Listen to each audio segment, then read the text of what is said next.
প্রিয় ছাত্রছাত্রীরা, আজকে আমাদের আলোচ্য বিষয় হচ্ছে বিচলন বেগ বা ড্রিফট ভেলোসিটি। তো প্রথমেই আমরা যে বিষয়টা বুঝে নেব সেটা হচ্ছে যে পরিবাহীর মধ্যে ইলেকট্রনগুলোর, অবশ্যই যেগুলো মুক্ত ইলেকট্রন, তাদের আচরণ কেমন। দেখো, পরিবাহীর মধ্যে মুক্ত ইলেকট্রন ব্যাপারটা কী, তাদেরই আমরা পরিবাহী পদার্থ বলি, যাদের মধ্যে বেশ কিছু মুক্ত ইলেকট্রন থাকে। আসলে পরিবাহী পদার্থগুলোর পরমাণুর যে বাইরের কক্ষপথের ইলেকট্রন, সেগুলোর ওপর নিউক্লিয়াসের আকর্ষণ বল এতই দুর্বল হয়ে পড়ে যে সেগুলো পরমাণু থেকে মুক্ত হয়ে যায় এবং কেলাসের মধ্যে, মানে পদার্থটার যে কেলাস, তার মধ্যে যে কোনো জায়গায় তারা মুক্তভাবে বিচরণ করতে সক্ষম হয়। তো সেই কারণে এই ইলেকট্রনগুলোর নাম দেওয়া হয়েছে মুক্ত ইলেকট্রন। এবার এই মুক্ত ইলেকট্রনগুলোর গতিটা অনেকটা, অর্থাৎ তারা ব্রাউনিয়ান মোশনে মুভ করে, যে কোনো দিকে যে কোনো সময় ছোটে, নিজেদের মধ্যে ধাক্কা খায় এবং গ্যাসের গতিতত্ত্বের যে স্বীকার্যগুলো সেগুলো মোটামুটি তারা ফলো করে। অর্থাৎ ছোটাছুটি করলেও পদার্থের মধ্যে কোনো একটা জায়গায় এই ইলেকট্রনগুলোর যে সংখ্যা ঘনত্ব সেটা কিন্তু ফিক্স থাকে। তো এই গেল ওদের আচরণ। এবার চলে আসি বিচলন বা অনুপ্রবাহের বেগ ব্যাপারটা কি। দেখো, যেই আমরা এই পরিবাহী পদার্থের দুই প্রান্তের মাঝে একটা বিভব পার্থক্য দেব, সঙ্গে সঙ্গে ভিতরে একটা তড়িৎ ক্ষেত্র ক্রিয়াশীল হবে। সেই তড়িৎ ক্ষেত্র কী করবে না, ইলেকট্রনগুলোর ওপর একটা নির্দিষ্ট দিকে বল প্রয়োগ করবে। সেই বলের প্রভাবে ইলেকট্রনগুলো এবার একটা নির্দিষ্ট দিকে ছুটতে শুরু করবে। এই যে ছোটার পথে তারা নিজেদের মধ্যে ধাক্কা খাবে বা পরিবাহী পদার্থের অনুপরমাণুর সঙ্গে ধাক্কা খাবে এবং এই ধাক্কা খেতে খেতে তারা ছুটবে। এই বিশেষ ধরনের বেগ, এই ধাক্কা খেতে খেতে ছোটার বেগ, এই বেগের সর্বোচ্চ মানটাকেই আমরা ধরে নিই বিচলন বেগ বা ড্রিফট ভেলোসিটি। হয় কি, যেই তড়িৎ ক্ষেত্রটা প্রযুক্ত হলো সঙ্গে সঙ্গে ওদের বেগ কিন্তু বাড়তে শুরু করে, ক্রমশ বেগ বাড়তে শুরু করে। বাড়তে বাড়তে একটা সময় গিয়ে বেগের মান কিন্তু ফিক্সড হয়ে যায়। এই যে সর্বোচ্চ বেগ, এই সর্বোচ্চ বেগটাকে আমরা নাম দিয়েছি ড্রিফট ভেলোসিটি। তো কেন ফিক্সড হয় সেগুলো আমরা অবশ্যই এরপরে আলোচনা করব। তো এই প্রসঙ্গেই বলে রাখি যে রোধ কী। এই যে বললাম, এই যে ইলেকট্রনগুলো যাওয়ার পথে যে বাধা পেশ করছে, এই বাধাটাই আসলে রোধ। আশা করি বিষয়টা তোমাদের ক্লিয়ার হয়েছে। এবার চলে আসি এই বিচলন বেগের সঙ্গে তড়িৎ প্রবাহের সম্পর্কে। তোমরা ছবিতে যেটা দেখতে পাচ্ছ সেটা একটা পরিবাহী, চোঙের মতো আকারের পরিবাহী নিয়েছি। তো এই পরিবাহীতে ইলেকট্রনের সংখ্যা ঘনত্বটাকে আমরা ধরে নিচ্ছি এন, অর্থাৎ পরিবাহীর যে কোনো জায়গায় আমরা যদি একক আয়তন নিই তার মধ্যে এন সংখ্যক মুক্ত ইলেকট্রন পাবো। আর কি ধরছি, এই পরিবাহীর প্রস্থচ্ছেদ হচ্ছে, ক্ষেত্রফলটা হচ্ছে এ, তড়িৎ প্রবাহের মান হচ্ছে আই, আর আধানগুলোর যে বিচলন বেগ সেটা হচ্ছে ভিডি, ভি সাফিক্স ডি। তো আমরা এবার এই তড়িৎ প্রবাহ বার করার চেষ্টা করছি, আর ইলেকট্রনের আধান তো ধরে নেব। তড়িৎ প্রবাহ কী করে বার করব, আমরা এই জায়গাটায় দেখো প্রস্থচ্ছেদ নেওয়া হয়েছে। এইবার এই প্রস্থচ্ছেদের গা লাগোয়া, মানে প্রস্থচ্ছেদের ওপরে যে ইলেকট্রনটা ছিল তার সকল ইলেকট্রনের ডিপ ভেলোসিটি কত না, ভিডি। তাহলে এই প্রস্থচ্ছেদের গা লাগোয়া যে ইলেকট্রনটা ছিল সে 1 সেকেন্ড সময় পরে এদিকে কত দূর যাবে। বেগ যদি ভিডি হয় তাহলে 1 সেকেন্ডে সে ভিডি দূরত্ব যাবে, তাহলে এখান থেকে সে যাবে ভিডি দূরত্ব, সেখানে গিয়ে পৌঁছাবে এই যে আর একটা ক্ষেত্রফল আঁকা আছে তার উপর। তাহলে যে ইলেকট্রনটা এই ক্ষেত্রফলের গা লাগোয়া ছিল সে পৌঁছে গেল অন্য ক্ষেত্রফলটার উপর, কত দূরে না, ভিডি দূরে। আর এই ক্ষেত্রফলটার পিছনে ম্যাক্সিমাম কত দূরে, ম্যাক্সিমাম অবশ্যই ওই ভিডি দূরে যে ইলেকট্রনটা ছিল সে কিন্তু এসে পৌঁছালো এই তলটা। তাহলে আমরা ভাবার চেষ্টা করছি যে 1 সেকেন্ডে এই বাঁ দিকের যে তলটা, এই তলটাকে কতগুলো ইলেকট্রন ক্রস করলো। দেখলাম যে এই তলের পিছনে যে ভিডি দূরত্বে যে ইলেকট্রনটা ছিল সে কোনো ক্রমে ক্রস করলো, মানে তলটার উপর এসে পড়লো।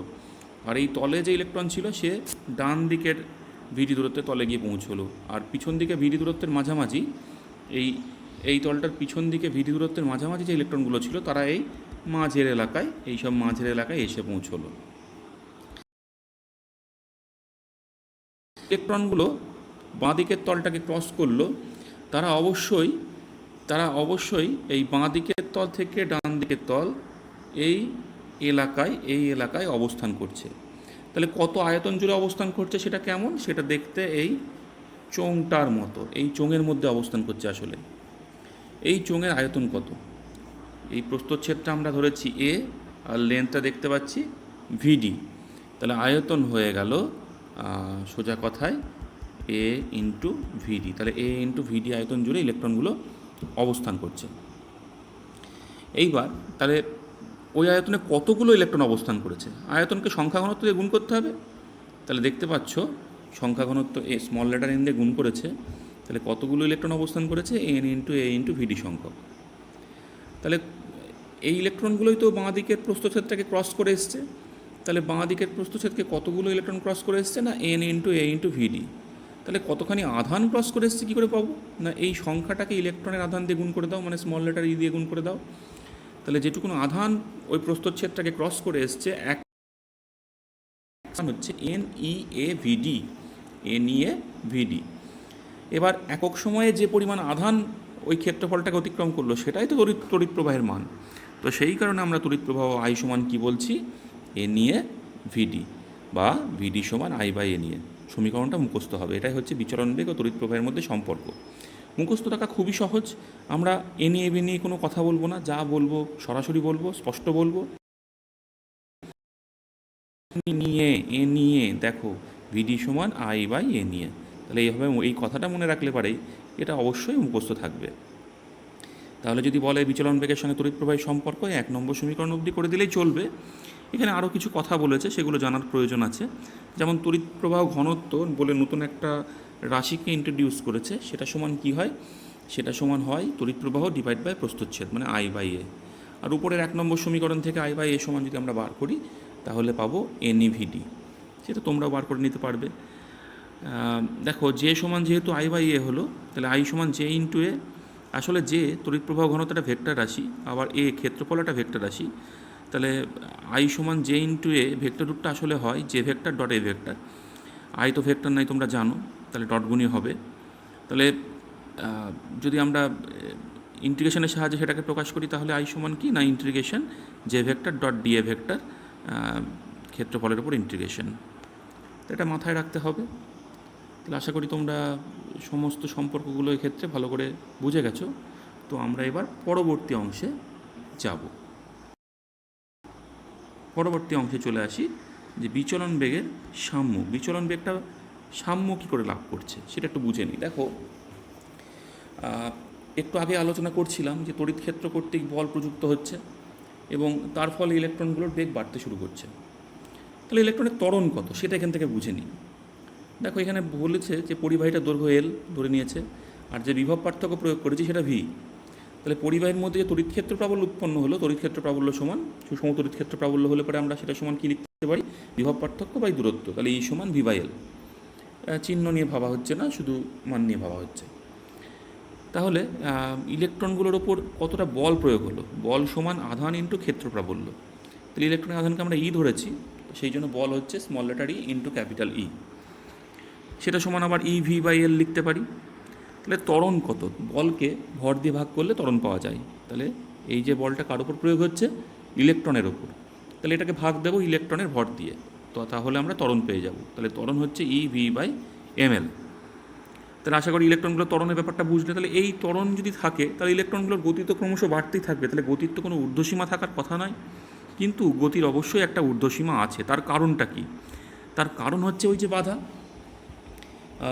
ব্যাপারটা কি হচ্ছে, যত ইলেকট্রনের বেগ বাড়ছে তত ওই সংঘর্ষজনিত বাধার পরিমাণ বাড়ছে। ঠিক সেই টার্মিনাল ভেলোসিটির ব্যাপারটা তোমাদের মনে আছে 11-এ, ঠিক সেই রকম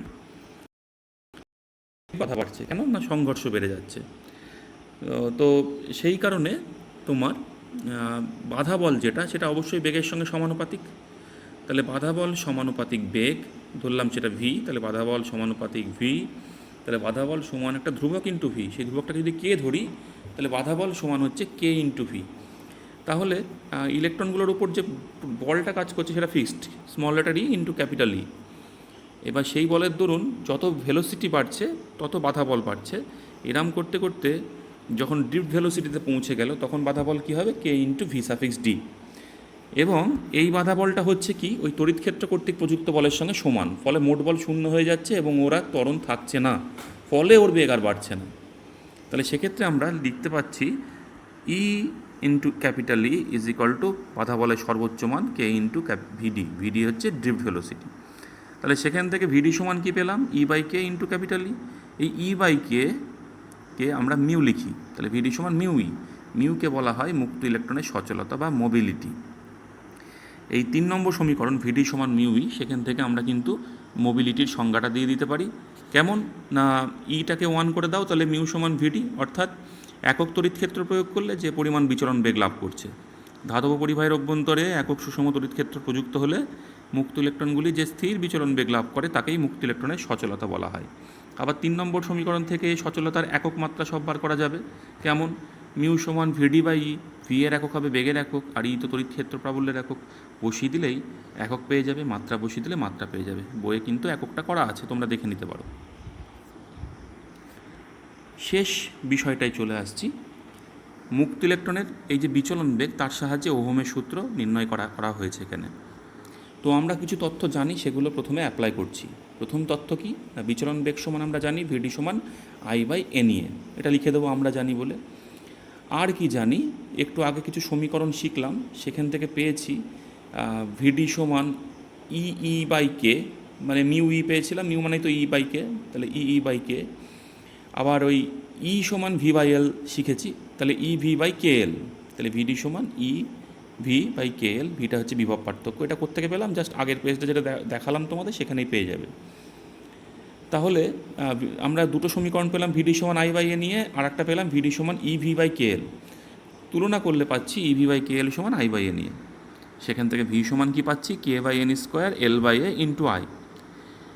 এই সমীকরণটা খেয়াল করলে দেখতে পাচ্ছি এই K by N square L by A এটা নির্দিষ্ট পরিবাহের ক্ষেত্রে ধ্রুবক। তাহলে ভি সমানুপাত আই লেখা যাচ্ছে। ভি সমানুপাত আই, এটাই তো ওহমের সূত্র। তাহলে এইভাবে ওহমের সূত্র প্রমাণ করা গেল। আরও আমরা জানি ভি সমান আই আর, আসলে ওহমের সূত্রটা। তাহলে আয়ের সামনে 1 নম্বর সমীকরণে যেটা গুণ আকারে আছে সেটাই কিন্তু রোধ। তাহলে রোধ সমান কী হয়ে গেল? K by N square into L by A. আবার রোধ সমান আমরা জানি রো এল বাই এ। তাহলে সেটার সঙ্গে যদি K by N square into L by A compare করি, তাহলে রো সমান পাচ্ছি কে বাই এন স্কোয়ার। তাহলে এখানে রোধের রাশিমালা পেয়ে গেলাম। তাহলে আশা করি বিষয়টা তোমাদের ক্লিয়ার হয়েছে। তাহলে রো সমান কে বাই এন স্কোয়ার। তাহলে যদি আমরা পরিবাহিতাঙ্ক নিয়ে ভাবি, সিগমা নিয়ে ভাবি, তাহলে 1 বাই রো, তাহলে এন স্কোয়ার বাই কে হয়ে যাচ্ছে। তাহলে দেখো কী পাচ্ছে এখানে, যে পরিবাহিতাঙ্ক নির্ভর করে ওই মুক্ত ইলেকট্রনের সংখ্যা ঘনত্বের ওপর আর এই ধ্রুবকটার ওপর। ইলেকট্রনের আধানের মান তো ফিক্সড, তো এই ধ্রুবকটার মান, এই সংখ্যা ঘনত্বের মান বিভিন্ন পরিবাহের ক্ষেত্রে আলাদা, তো সেই জন্য রোধাঙ্কও বিভিন্ন পরিবাহের ক্ষেত্রে আলাদা হয়। তাহলে যদি ওহমের সূত্র প্রমাণ করতে দেয়, তাহলে কিন্তু মোটামুটি তোমরা ওই 1 নম্বর সমীকরণ লিখে ওখান থেকে ভি সমানুপাত আই লিখেই বলে দিতে পারো এটাই ওহমের সূত্র। আর বাকিগুলো জানার জন্য পড়ে নিতে হবে। এই প্রসঙ্গে ওহমের সূত্রের ভেক্টর রূপটা বুঝে নিই। ভেক্টর রূপটা আমরা যদি একটু নিচের দিকে তাকাই, ভি সমান দেখো আই আর লেখা আছে, এটা তো ওহমের সূত্র আমরা জানি। এবার ভি এর জায়গায় লিখলাম ই ইন্টু এল, আমরা অলরেডি জেনে গেছি ভি সমান ই ইন্টু এল লেখা যাবে। আই সমান কি? তড়িৎ প্রবাহ ঘনত্ব জে ইন্টু প্রস্থচ্ছেদ এ। আর আর সমান তো উপরেই পেলাম, উপরে নয় এমনি আমরাও জানি এল বাই এ, রো এর বদলে 1 বাই সিগমা, তাহলে এল বাই সিগমা এ ইউজ করেছে। তাহলে দেখো এ কাটলো, এল কাটলো, তাহলে ই সমান কি হলো? 1 বাই সিগমা ইন্টু জে, বা জে সমান সিগমা ইন্টু ই। এই ইটা হচ্ছে ইউটাও ভেক্টর, আবার যে তড়িৎ প্রবাহ ঘনত্ব ভেক্টর, তাহলে ভেক্টর রূপটা কী হলো? জে ভেক্টর সমান সিগমা ইন্টু ই ভেক্টর। এটাই কিন্তু ওহমের সূত্রের ভেক্টর রূপ। তাহলে ছাত্রছাত্রীরা টপিকটা এখানেই শেষ হলো, এবং চ্যাপ্টারের এটাই লাস্ট বিষয় ছিল। তাহলে আশা করি তোমাদের বিষয়টা ক্লিয়ার হয়েছে। কোনো সমস্যা হলে অবশ্যই আমাকে জানাবে।